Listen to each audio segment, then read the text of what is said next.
All right. Hello, everybody. I hope you all are doing well. This is DFS Army's tournament strategy show where we will look back at last night's slate and we'll game plan today's slate and make sure things are going well. Uh, Looking at last night, it was an interesting slate. Got some right, got a lot wrong too. Definitely could have been better. This was the $100,000 winning lineup.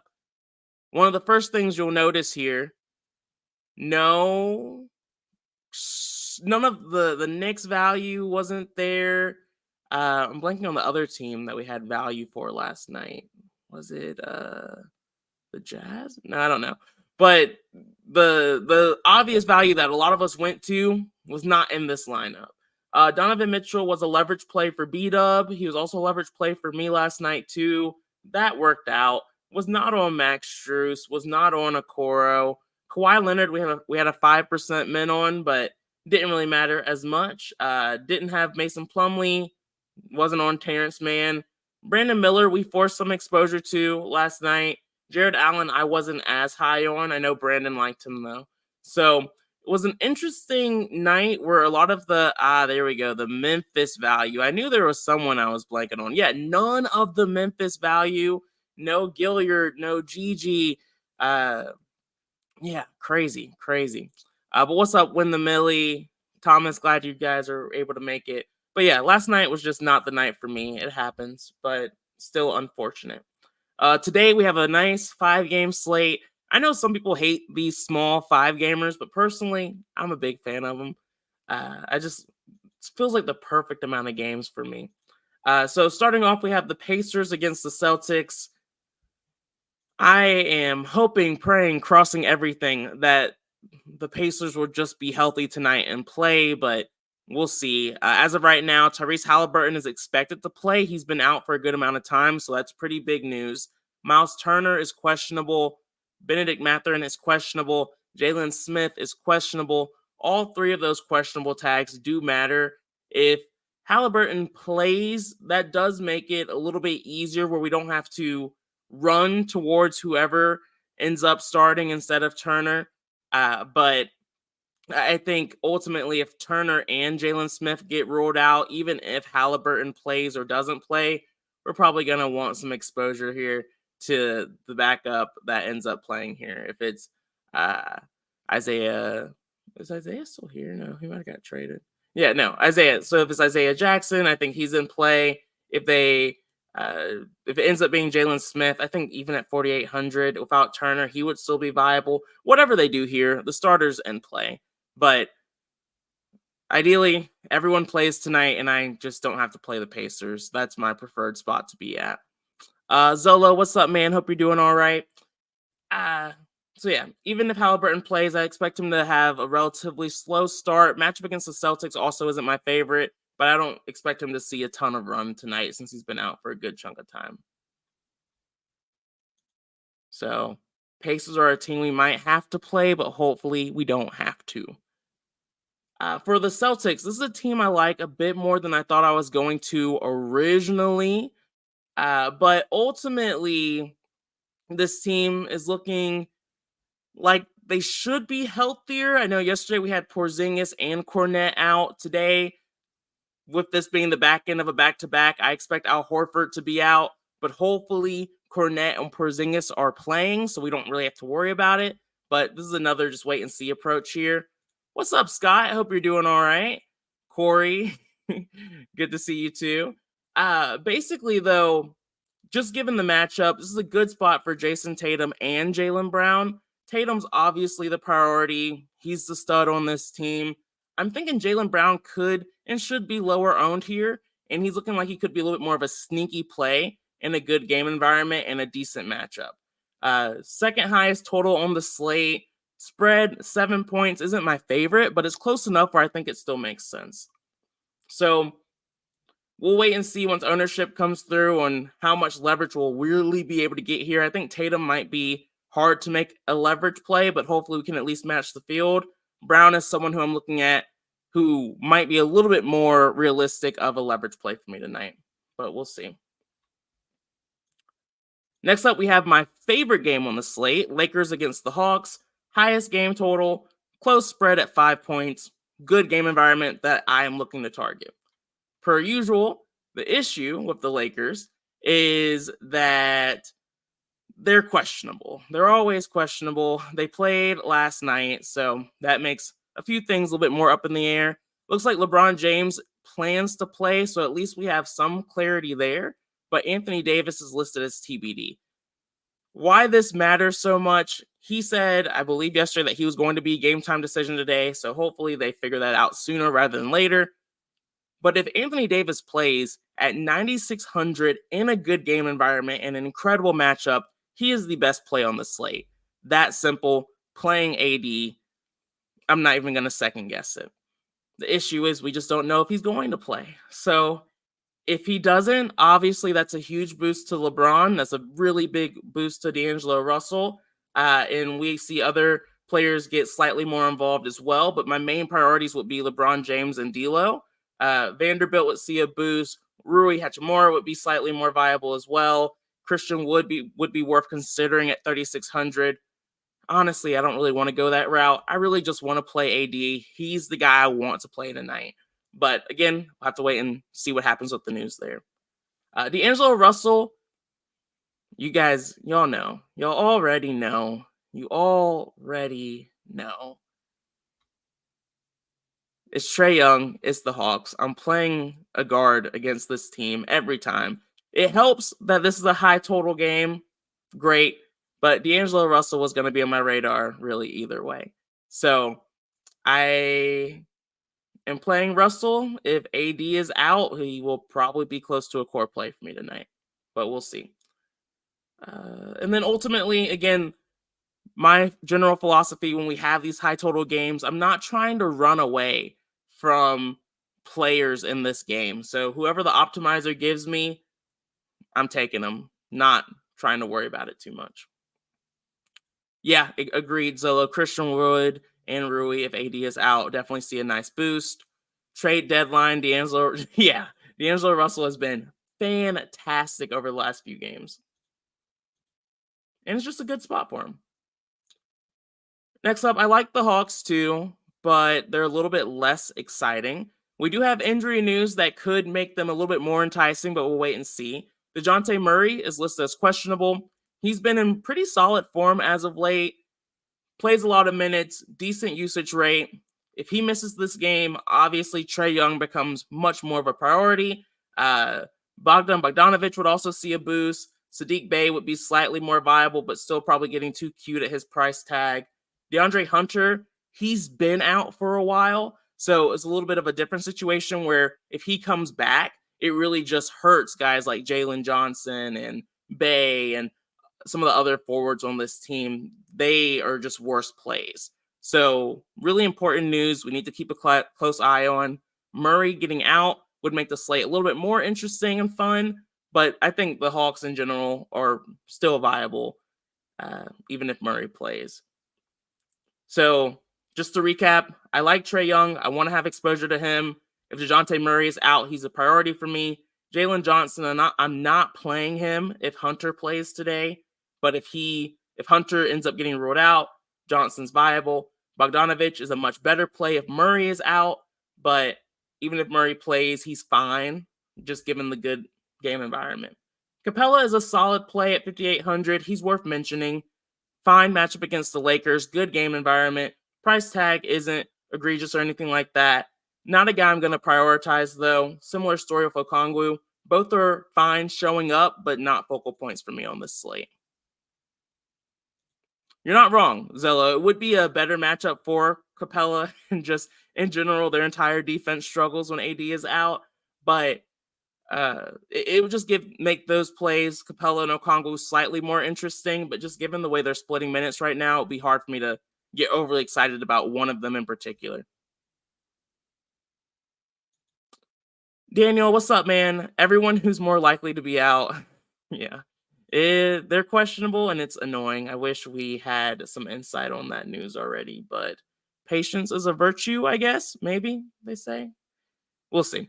Anyway, next up we have the Jazz going up against the Knicks. I guess we can call the Jazz I guess we can say they're on the back end of a back-to-back, but they were blown out last night. These guys didn't play much into the fourth. I think they're probably fine. They're pretty healthy too, so nothing to talk about from an injury news standpoint. Tough matchup going up against the Knicks, but slightly better with Randall out. OG Anunoby is listed as TBD, so could be an even easier matchup. But oddly enough, from a defensive standpoint, like I said, clearly the Knicks have been a very good defense. I'm not saying they're bad, but uh, OG has actually allowed the third most fantasy points to versatile forwards, which is Lauri Markkanen.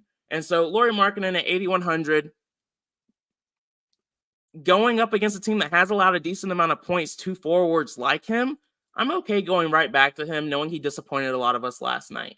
Actually, the entire team disappointed last night just because they didn't play a lot of minutes in that blowout. This game, with Randall being out, spread is pretty close, closer than I thought it was going to be honest, but hard for me to get overly excited about any other Jazz options here.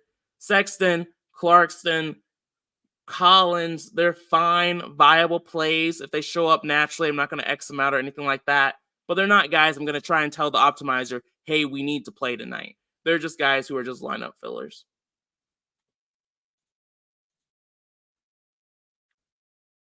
Knicks are interesting. Knicks are very interesting.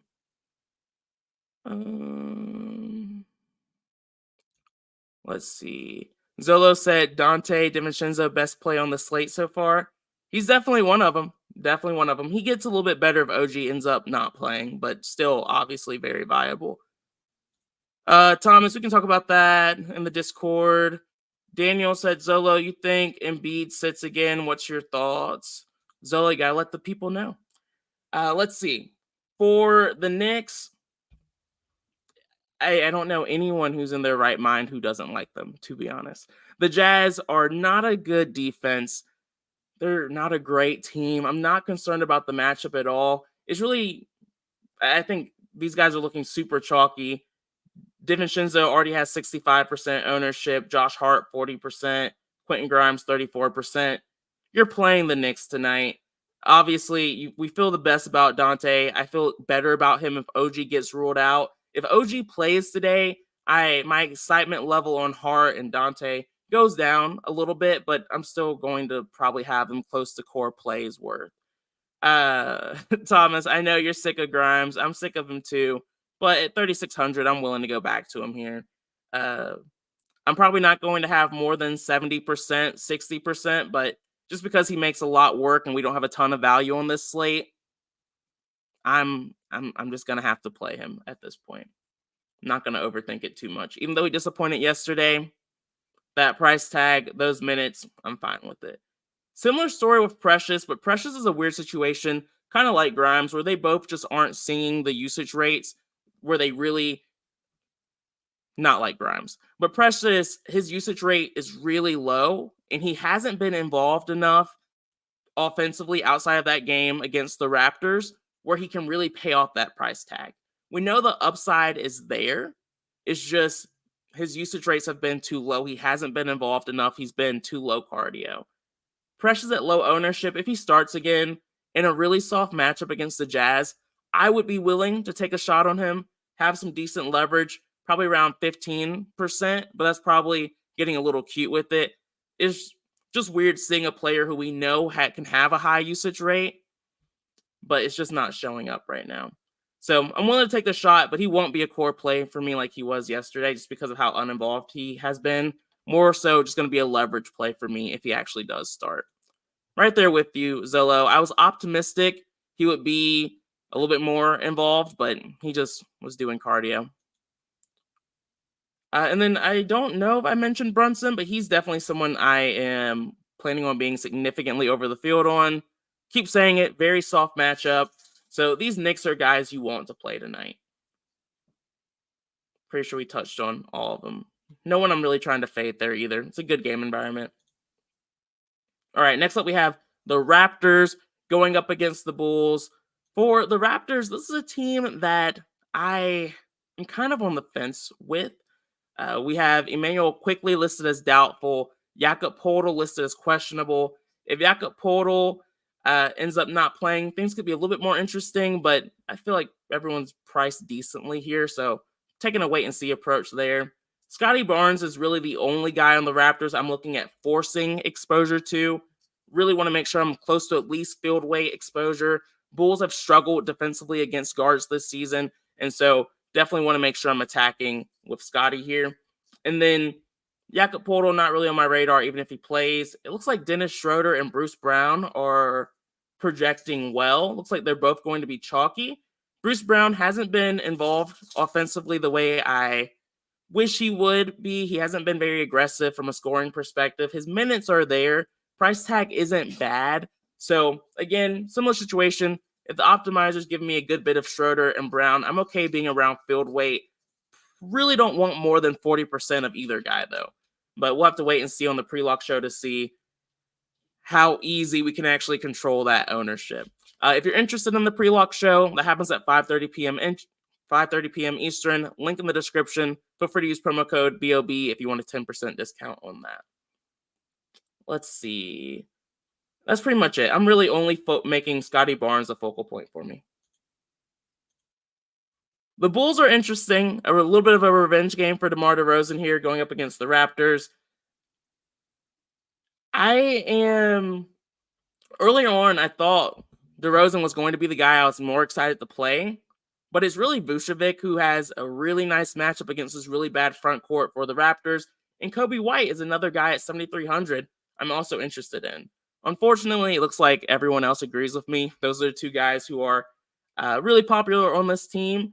Ayo's also seeing decent ownership too because he's been playing a lot. He's been in decent form, and he's only 4,800. I'm okay with Ayo. Another guy I don't love having as like a core play or anything like that, but I'm okay being around field weight on Ayo, maybe like 10% leverage, something like that, but don't want to go too crazy on him. Crusoe is also another viable, relatively cheap play, but not someone I'm looking to make a priority. I'm only looking to force in Vucevic and White, and then ideally DeRozan shows up a little bit naturally, but don't want to force him in either. All right, last game on the slate, guys. Let's see here. Jasmine, what's up? Hope you're doing well. Daniel said, giving Zolo thanks. Appreciate you, Zolo. Daniel said, do you think the coach of the Nets dyes his beard? Daniel, honestly, I've never thought about it, but it wouldn't shock me. All right.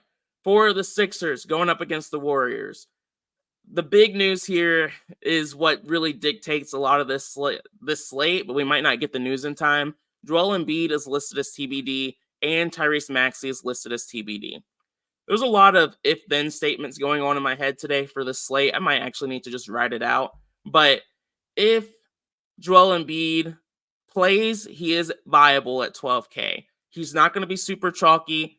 He's going up against a Warriors team I'm not worried about from a defensive standpoint. So I am going to have some exposure to Joel today if he ends up getting ruled in. Tyrese Maxey, not overly excited about, but of course, if Joel Embiid is out, then Maxey becomes much more viable of a play. And then if Embiid and Maxey are both out, then Tobias Harris, or if just one of them end up getting ruled out, Tobias Harris ends up being a priority. Oddly enough, Tobias Harris at only 6,600 is a very solid play, even if they both play, but he's a little bit harder to prioritize at that point. So tough team to really predict as of right now based off of the Q tags, but they're a team I do like a solid amount. To me, one of the biggest things too is if Joel Embiid plays and if AD plays, Anthony Davis, then I'm going to prioritize Anthony Davis. If Anthony Davis gets ruled out and Joel Embiid plays, then I plan on having some leverage on Joel Embiid, but then continuing to make Nikola Vucevic a priority. So those are kind of like my three center plays today that I really want to try and get leverage to in a few different ways based off of the way injury news works. Really not overly excited about Terry or Taylor right now. If they show up a little bit, I'm fine with it, but I'm not trying to take those shots too aggressively, at least as of 12:37. Zolo said Maxey looks like a better play over Embiid if he plays. Yeah, Maxey's price has gone down a good bit. For me, the Warriors have been pretty solid at not allowing too many fantasy points against them this season. And so I'm not overly excited about Maxey, but I get the thought process. Mitch said, sorry I'm late. Was wondering what you think about Capella over 9.5 rebounds. Lakers have the Celtics to play on Thursday, so I figured AD will get semi-limited minutes and LeBron possibly out.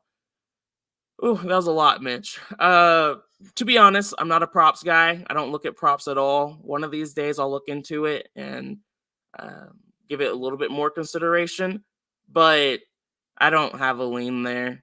If AD misses, sure, I think that makes a lot more sense. If he plays, I don't love it, to be honest. Power said Embiid only has 5 more games until he's out of MVP contention, and it's a televised game, so I think he plays. Honestly, I think Embiid has probably realized at this point he's just not going to win the MVP this year. I feel like there's no chance in hell he doesn't miss 5 more games. I hope he does, though. He deserves an MVP this season because he's been that good, but I'm not overly optimistic on that one. Next up, we have the Warriors, who are surprisingly viable on this slate. You guys know I hate playing the Warriors. They're just never a team I'm overly excited to play. No real new injury news here, but we do have Draymond Green, who's 6,200. I personally feel like this is exactly what he should be priced at. I don't feel like there's too much upside left here. Matchup against Joel Embiid, we talk about it all the time. It's not a shutdown. He's not allowing fantasy points to the opposing center. We saw that against the Spurs. But bigs do typically tend to get into foul trouble against him. So that is something to be worried about with Draymond, not to mention his other issues he has. But he's looking pretty chalky too. I'm not trying to fade Draymond. I am just trying not to get too much leverage to him. So if he's going to be 36% owned, I'm okay with like 40, 45, maybe 60, 70% at the highest. But I don't want to have 99% Draymond Green on this slate. But he's priced where he makes a decent amount work. But in my opinion, he's just priced exactly where he should be. And then Kuminga's fine at 5,800 too. Pretty much the exact same situation, but without the extracurricular activities. Worry about foul trouble. Not overly excited about the spot. Kuminga's just fine. I don't love the chalkiness. It just feels you get burnt so often with these Warriors when they're chalky, just because rotations are wild. I see Zolo mentioning it. They might need Looney for minutes. I never know what the hell Kerr's going to do with their rotations. It's just always a bit of a shit show. But I am okay, like with what the DS gives me, I am probably going to have to limit my Kuminga and Green exposure, but I'm okay having a little bit of leverage being over the field there. But like I'm saying, don't love the spot, so I'm treading carefully. Curry is your dart throw. I'm not going to take that shot today. Don't love Thompson either, or Wiggins, or this team in general. I'm just taking my strategy is just to have as much to keep my lines alive because some of these guys are relatively cheap, but I don't want enough where they can ruin my night. That's the dangerous balance I'm trying to have here. So yeah, pretty much that's the slate in a nutshell. Nice 5 gamers. I think as news breaks, we'll find more spots for potential leverage, but for now, it's really just more of a wait and see approach for me. We did just get the news that Horford is out and Cornette is doubtful. They're really probably going to run Porzingis into the ground today. I am looking at him a little bit closer than I was earlier, knowing that they might be without 2 of their bigs. I do still have Myers. Not overly excited about him, but interesting. I'm interested to see what they do if Porzingis doesn't play and who starts at center, because that could make this slate wild. But again, that's more of a wait and see approach type of thing. Appreciate everyone for sticking around with me. Look forward to seeing you all on the pre-lock show if you're able to join it. Again, link in the description if you're interested in that. If not, I'll see you all tomorrow, which is Wednesday. Last day of the month. I don't know about you guys, but this month has felt like an eternity. I'm ready for it to end. Ready for February to get here. But anyway, peace out, guys. See you later.